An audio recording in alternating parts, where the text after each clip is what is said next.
Yo, what is good, y'all? It's your boy Jared Smith, aka God Say, here with another video today. So, I normally drop my podcast 40 minutes, 50 minutes, but nah, no more of that. I'm gonna start cutting these videos 12-minute videos on each series. We are down to the last two series. We are in the NBA Conference Finals. So, we're gonna do some breakdowns. Each video is gonna do a breakdown of the games, recapping the games, reviewing, previewing the games, and also doing a little basketball talk for the teams that left. So, see the topic today. The Eastern Conference Finals game is today at 8 p.m., which features the Indiana Pacers going on to the TD Garden. That other garden, the Boston Celtics. Let's get into this and let's review this Pacers versus Knicks game. Let's talk about it. Get. So, Indiana Pacers have officially punched their ticket into the Eastern Conference Finals. Indiana Pacers have been to the Eastern Conference Finals since Reggie Miller's year, I believe. So, Indiana Pacers handle business. They did exactly what they were supposed to do this series. And it was more of a like, yes, I'm happy for Indiana. These boys been playing so hard all year long. Tyree's been taking a buttload of slander, talking about his superstar free trial is done. Y'all were killing y'all killed me on Twitter. Stop. And y'all were kind of bashing his game style and how he just never shows up. And when they now finally click, offense is literally the best offense in the playoffs right now. Most points, the best pace, the best assist to turnover ratio. Like, this team is on the money right now. And they were on the money again against the New York Knicks. See that score right there? 70-55. They were on it. And OG Anunoby suited up for the New York Knicks early in that game, but he had to come out because he just wasn't looking like himself on the defensive end. He got a few buckets, but nah, it wasn't clicking for him. And the Knicks just looked hurt. They looked very tired, y'all, like exhausted. And when you have all that going for basically the Indiana Pacers, who for a team that pushes the pace every chance they get, even off a rebound, like even off a made bucket, they would inbound and push the pace. The Pacers are all about pace. Ironic. And they got to it. And when you get into it, you're dragging these New York Knicks guys down because they only got a four to 5 man rotation now. No OG. Josh was holding his rib last game, looking shaky, looking like death won over, and it wasn't looking good for the Knicks then. It wasn't looking good for the Knicks this game at all. And I want to say this, right? Tom Thibodeau has done a excellent job as a head coach this year. One of his best head coaching jobs I've seen in recent years, better than any year he's had in Minnesota. But it's this reminded me of those Chicago Bull years with D Rose, Joakim Noah, Carlos Boozer, Luau Deng, those guys. Because they just had grit, grind, and they didn't stop. Tom Thibodeau played them guys through the mud and saw how that worked out. But for this New York Knicks team, it kind of felt right that they were playing 40 minutes, but it's not good all the time. Some players are built for the full 48, some players aren't. And those specific players on New York Knicks are obviously built for that because they only needed a 6 to 7 man rotation to go and beat the 76ers. And then you come into this series, Boban Bogdanovic goes down with a freakish accident. Then you get OG Anunoby going down, and Josh Hart in that last in the game before this game 7, game 6 looked like death won over. And then at the back end of this game, Jalen Brunson fractured right hand, right? The game is over. Game is done because now you got Precious Achua and whoever the flim flab they are on the court, and the Indiana Pacers are just taking advantage of that. So when I look back at this series, hats off to the New York Knicks because had OG Anunoby been healthy the entire series, they're winning the game. They're winning the series and they're punching their way to the Eastern Conference Finals too. I believe so. And once again, credit to the Indiana Pacers, but Pacers don't have a lot of defense.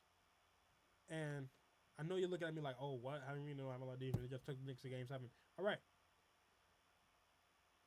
They haven't been a good defense this entire year. They're clicking right now because a guy named Miles Turner woke up and is putting in that work. Not only on the offense, but on defense too. Pascal Siakam and Miles Turner have been great for the Indiana Pacers. And I've done a great job keeping them afloat and keeping them very, very successful on the defensive side against these teams. Teams as in the Knicks and the Bucks. Right? Shout out to the Indiana Pacers. Good dub.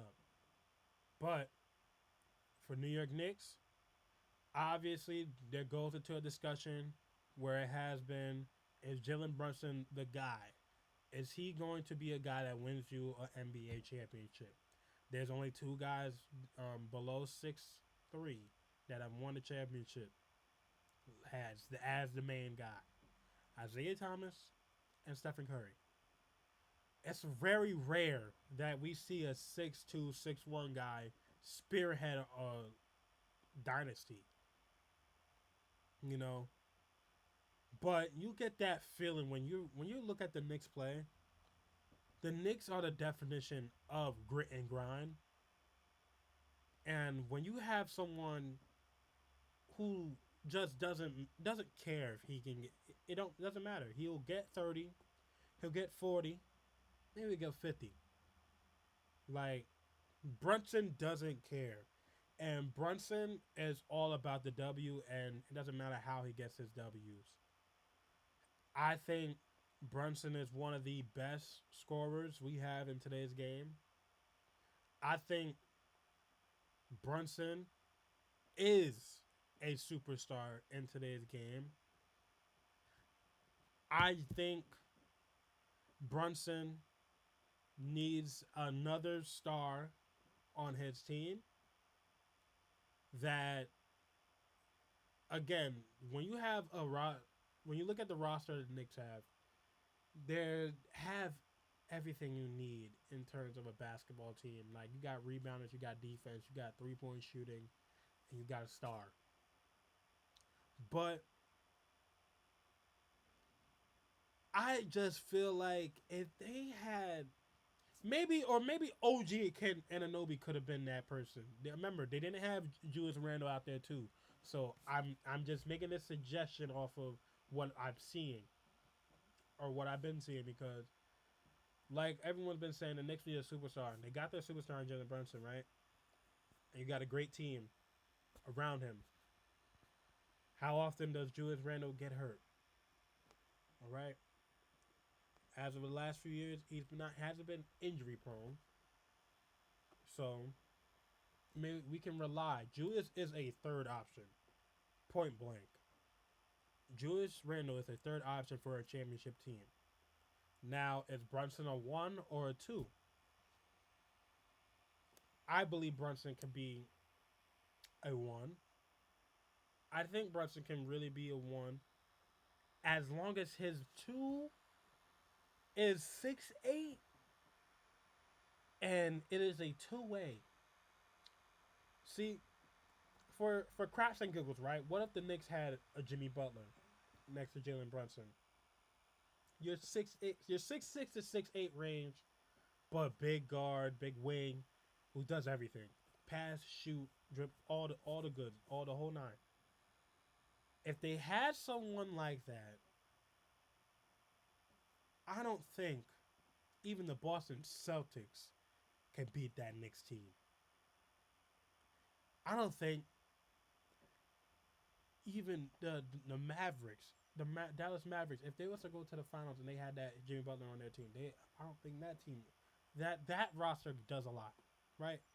But what you don't want is someone like a Donovan Mitchell coming over there and messing up the groove, because Donovan Mitchell isn't a grit and grind player. He's just a bucket getter and just a bucket getter, right?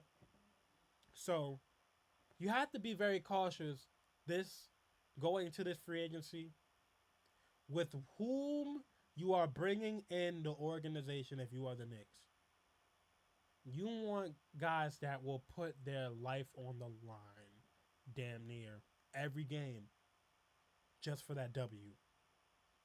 Because one person that comes in averaging 25 points or something think he's the big head above everyone all, above everyone else, it's going to mess up the chemistry and the groove that is within the team. And you do not want that. Knicks have to be very cautious with whom they're getting this free agency. Now, shout out again. Shout out to the Indiana Pacers for taking this W, for winning this series. They've been the best. They've already shown themselves that they are one of the best offenses in the NBA. And that pace that they run with is going to be very different for Boston. Very different. But we'll touch on that in another episode. All right, guys. Don't forget to like, comment, and subscribe. Subscribe to the channel, man. Subscribe, join the tribe, because we're a vibe. Come on now. Thank you guys for watching. It's your boy Jared Smith, a.k.a. God Say.